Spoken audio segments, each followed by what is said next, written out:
As promised এটা আমাদের weekly lunch affair এবং আজকের যে কটা রান্না হয়েছে তার মধ্যে এক ফোঁটাও তেল যায়নি, ঠিক আছে?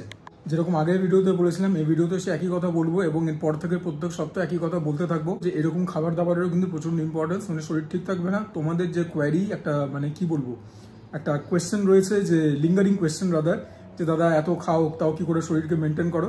This is the reason behind it. Workout secondary, ওয়ার্কআউটও খুব ইম্পর্টেন্ট, ওয়ার্কআউট তো করতেই হবে।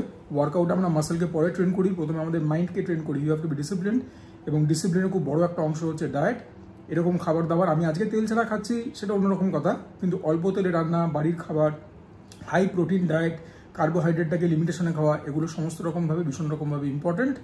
এবং আমি এখন থেকেই বলে রাখছি যে আমি কোনো রকম ফিটনেস মানে কি বলবো, আমি কোনো রকম সার্টিফাইড ফিটনেস কোচ নই বা আমি কোনো ডায়েটিশিয়ান নই। আমি আমার এক্সপিরিয়েন্স শেয়ার করছি। বাই দ্য ওয়ে, আমি সুজয়, তোমরা দেখছো সুজয় ক্রনিকলস। চ্যানেলটাকে সাবস্ক্রাইব করো, পরের কথা পরে হবে। চিকেন তোমরা হয়তো দেখে বুঝতে পারছো কি পারছো না আমি জানি না, এখানে অনেকখানি চিকেন রয়েছে, সবটা আমি খাবো। খেতে ভালো হোক মন্দ হোক, তেল ছাড়া তো। এটা দই চিকেন হয়েছে, এক ফোঁটাও তেল যায়নি, সম্পূর্ণটা খাবো ইন ওয়ান সিটিং।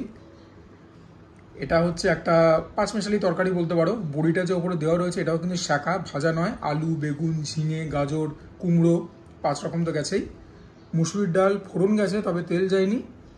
তবে খাওয়া শুরু করব হচ্ছে ডিম সেদ্ধ দিয়ে। কাঁচা হলুদ দেওয়া হয়েছে, ঘি নিতেই পারতাম, হ্যাঁ, তবে থাক, আজকে এটাই খাচ্ছি। ঘিও কিন্তু হেলদি অপশান, তবে আমরা যে ঘিগুলো কিনি সেগুলো অতটা ভালো হয় না। দেখবে অ্যামাজন বা অনলাইনে এটুকে বা এরকম টাইপের যে ঘিগুলো হয় সেগুলোর দামও অনেক বেশি হয়, হ্যাঁ, সেগুলো কিন্তু অনেক বেশি healthy. So if you guys can afford that, কিনে তোমরা ইউজ করতে পারো। আর এই যে ডিম সেদ্ধ খাচ্ছি, কোনো নুন নেই কিন্তু, নুন ছাড়াই খাবো। প্রথম গ্রাসটা নিয়েই ফেলি। ফালতু নাটক করে লাভ নেই, খেতে ভালো হবে না, কিন্তু তোমাদের মাইন্ড কিরমভাবে ট্রেন করতে হবে যে এটাকেও তৃপ্তি করে খাচ্ছ। কাঁচা হলুদ দিয়ে ডিম সেদ্ধ মাখা ফাটাফাটি, যখন মুখে লঙ্কা ফঙ্কা পড়ছে হেভি লাগছে। সো ইয়া, আর একটা ডিম সেদ্ধও খেলাম। ডিম সেদ্ধ মানে কি বলবো, মানে ডিমের মধ্যে আর কি মানে প্রোটিনের যে কোয়ালিটি আছে that is a very high quality, আর যে ক্যালোরি আছে সেগুলোও ভালো। তবে তোমরা যখন ডিমটাকে ভেজে মানে অমলেট করে খাও, আমারও অমলেট খুব প্রিয়। প্রোটিনের মাত্রা একই রকম থাকলেও ক্যালোরিটা কিন্তু অলমোস্ট ডাবল হয়ে যায়। ডিমের বালা চুকে গেল, এরপরে ডাল খাবো। এবারে খাবো প্লেন মুসুরির ডাল।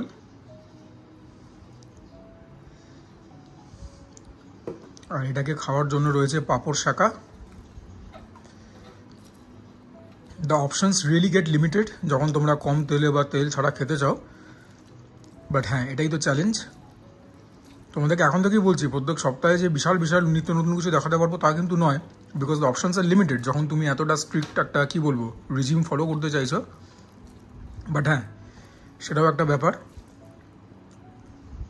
আর এই পাঁপড় শাঁকা খাওয়ার একটা মুশকিল হয়, সেটা হচ্ছে পাঁপড়কে ভাজলে পরে দেখবে একটা অন্যরকম টেক্সচার হয়, একটুখানি মুচমুচে হয়। মুচমুচে এটাও, তবে এটার প্রবলেম বলো তো কি, এটার মধ্যে একটুখানি রিজিডিটি থাকে, টাফনেস থাকে। মুখের ভেতর দিলে পরে না মানে টাকরা ফাঁকড়া একটুখানি কেটে যাওয়ার সমস্যা থাকে।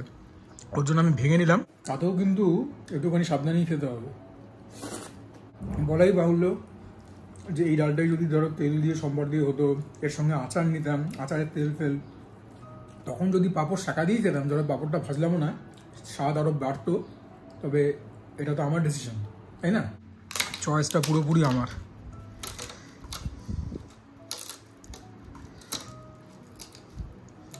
ভিউজ বেশি আসবে না, but I really don't care.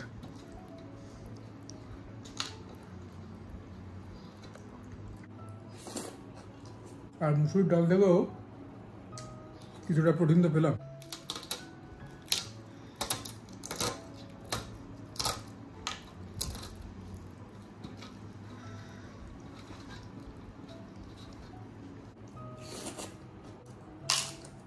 এবারে 5 মেশালি তরকারিটা খাবো। আবারও বলছি, এটাও কিন্তু পুরোপুরি তেল ছাড়া। আলু নিয়ে নিই, বেগুন নিয়ে নিই, ঝিঙে, গাজর, এই তো মোটামুটি রয়েছে।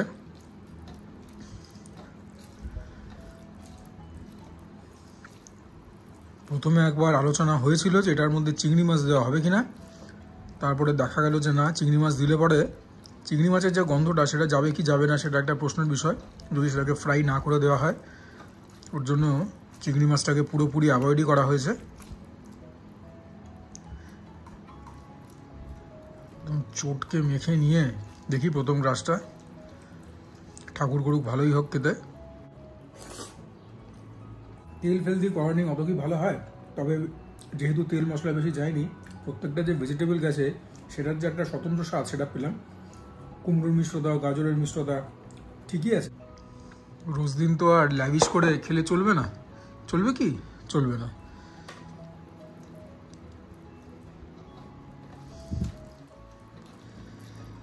বড়ি নিয়ে নিই।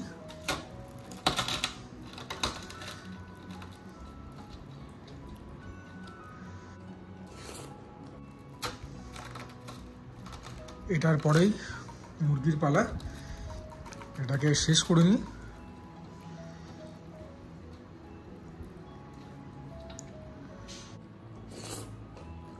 আর এই তরকারিটা খাওয়াতে ভেজিটেবলের যে কাউন্টটা হওয়া দরকার সেটাও পরিপূর্ণ হয়ে গেল। 5 রকম গেছিলো ভেজিটেবলস। তবে প্রত্যেক সপ্তাহে যেরকম তেল ছাড়াই হবে তা না, অল্প তেলে হবে রান্না, যেখানে প্রোটিনের মাত্রা বেশি থাকবে। তোমাদেরকেও বলবো যে যদি মানে কি বলবো, এক চান্সে তেল ছাড়া খেতে না পারো, কারণ এটার জন্য মানে মেন্টাল টাফনেস দরকার। চেষ্টা করো প্রথমে আস্তে আস্তে করে প্রোটিনের ইনটেকটাকে বাড়াবার, হ্যাঁ, তেল ঝাল করে না, আর কার্বোহাইড্রেটটাকে একটু কমাবার, গ্রিন ভেজিটেবলস খাবার, এগুলো হচ্ছে সব গুড হ্যাবিট। সেখান থেকে তারপর চেষ্টা করো তেলটাকে আস্তে আস্তে কমানো, তারপরে চেষ্টা করবে একদিন তেল ছাড়া খাবার। এইভাবে দেখবে বেনিফিট তোমরা পাবে, তোমাদের শরীর তোমাদেরকে থ্যাংক ইউ বলবে। You guys will be able to see the transformation in front of your very eyes. Workout করতেই হবে। আমি বারবারই বলছি ওয়ার্কআউট সেকেন্ডারি, তবে ওই যে কথাটা বললাম প্রথমেই, যে ওয়ার্কআউট আমরা যখন করি মাসেলকে পরে ট্রেন করি, প্রথমে নিজেদের মাইন্ডকে ট্রেন করি, ঠিক আছে? ডিসিপ্লিন হতে হবে। এইবারে পালা হচ্ছে অয়েল ফ্রি দই চিকেনের, যেখানে কিনা মাংসর পরিমাণ বেশ অনেকখানি রয়েছে। তো চেষ্টা করব প্রায় পুরোটাই খেয়ে নেওয়ার। লেগ পিসগুলো যদিও বা হয়ে যায় খাওয়া, ব্রেস্টের পিসগুলোতে মানে কি বলবো একদম শুকনো শুকনো লাগে। তো এইটা একটা বড় চ্যালেঞ্জ। ভাত দেখতে পাচ্ছ খুবই অল্প নিয়েছি। আর তোমাদেরকে একটু আগে বললাম না যে ভিউজ না থাকা সত্ত্বেও এরকম ভিডিওগুলো করাটা খুব দরকার। সেটার দরকারের কি প্রসঙ্গটা সেটা তোমাদেরকে ভালো করে বুঝিয়ে বলি। At the end of the day আমি ইনফ্লুয়েন্সার, রাইট? হ্যাঁ, মাইক্রো ইনফ্লুয়েন্সার, খুবই ছোটো ইনফ্লুয়েন্সার, খুবই ছোটো রিচ, তবে ইনফ্লুয়েন্সার। তো আমার এই এত বকবকানি শুনে, কথাবার্তা শুনে যদি তোমাদের মধ্যে একজনও মোটিভেটেড হয়ে জিমে যাও, খাবার দাবারটা কন্ট্রোল করো, নিজেদের বডিটাকে ট্রান্সফর্ম করো, সেটাই কিন্তু আমার বড় প্রাপ্তি, ঠিক আছে?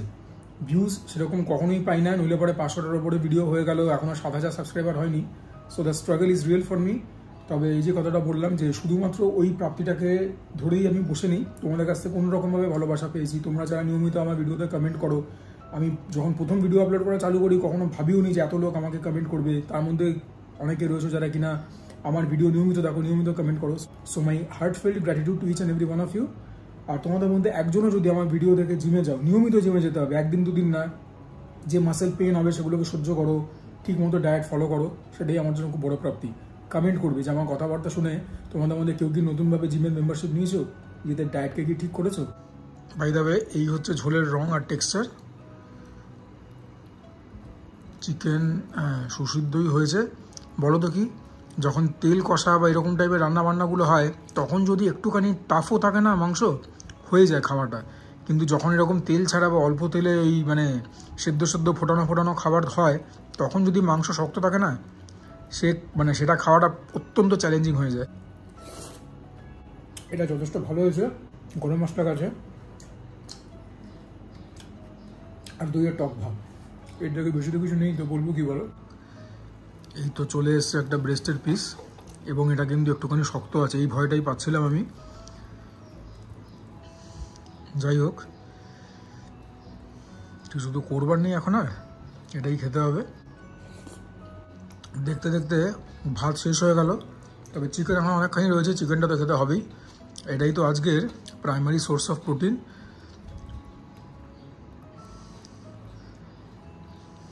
তেল ফেল কম দিয়ে রান্না করাটা কিন্তু বেশ চ্যালেঞ্জিং, ঠিক আছে? ভাতের পালা মোটামুটি শেষ, চিকেনগুলোকে গলদকরণ করতে হবে। এটা 3 নম্বর পিস,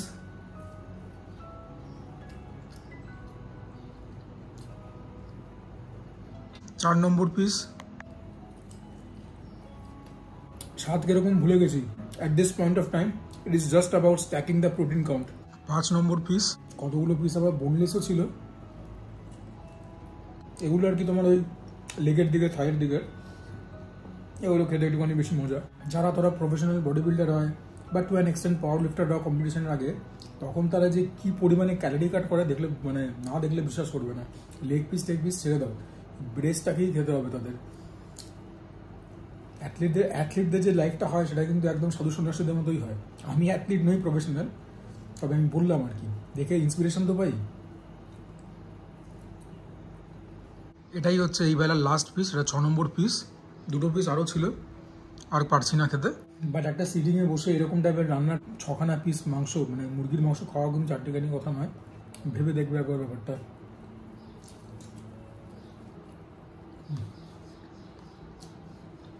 তেল ছাড়া হলেও লেগ পিস খাওয়ার মজা সবসময় আলাদা। আমরা আমাদের লাঞ্চটা শেষ করছি প্রবাবলি সব থেকে হেলদি অপশনটা দিয়ে, টক দই, নুন চিনি ছাড়া, জাস্ট লাইক লাস্ট উইক। আর গ্রীষ্মকালে টক দই খাওয়ার তো মানে মাহাত্ম্য অন্যরকম। শরীরকে ঠান্ডা রাখে, পেটকে ঠান্ডা রাখে। চাইলে ভাত দিয়ে মেখে খাও, রুটি দিয়ে খাও।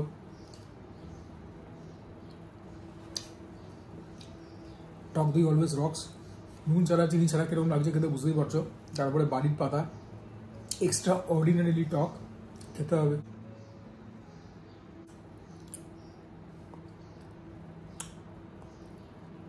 চলো উপরে চলো। আজকে ভিডিওকে এখানেই শেষ করছি। আমার তো মনে হয় না আর কোনো ফুড ব্লগার আছে যারা এখানে এরকম ভিডিও বানাচ্ছে, but yeah this is something that needed to address. আর প্রত্যেক সপ্তাহে যেরকম বললাম এরকম টাইপের একটা করে ভিডিও তোমরা পাবে। যদি আমার এই কথাবার্তা শুনে, আমার এই খাওয়া দাওয়া দেখে একজনও নিজেদের লাইফস্টাইলকে চেঞ্জ করো, জিমে যাও অন আ রেগুলার বেসিস, যে ডায়েটকে ঠিকঠাক রাখো, বডিকে ট্রান্সফর্ম করতে পারো, I will be the happiest person in the world. Rather I will be the second happiest person in the world. সব থেকে খুশি তোমারই হওয়ার কথা। Anyways, please do like the video. চ্যানেলটাকে নির্দ্বিধায় সাবস্ক্রাইব করবে। যদি সাবস্ক্রাইব না করো, you guys are doing a massive disservice. Comment করবে, তোমাদের কমেন্ট থেকে অনেক মোটিভেশন, ইন্সপিরেশন এবং ইনফরমেশনও পাই। Share my content with your friends and family. And for now this is me Sujoy signing off. সবাই ভালো থেকো, সুস্থ থেকো, জমিয়ে খাওয়া দাওয়া করো, তার সঙ্গে ওয়ার্কআউট করো, বিকজ কেন করবে না, এরকম খাবার দাবারও কিন্তু খেতে হবে।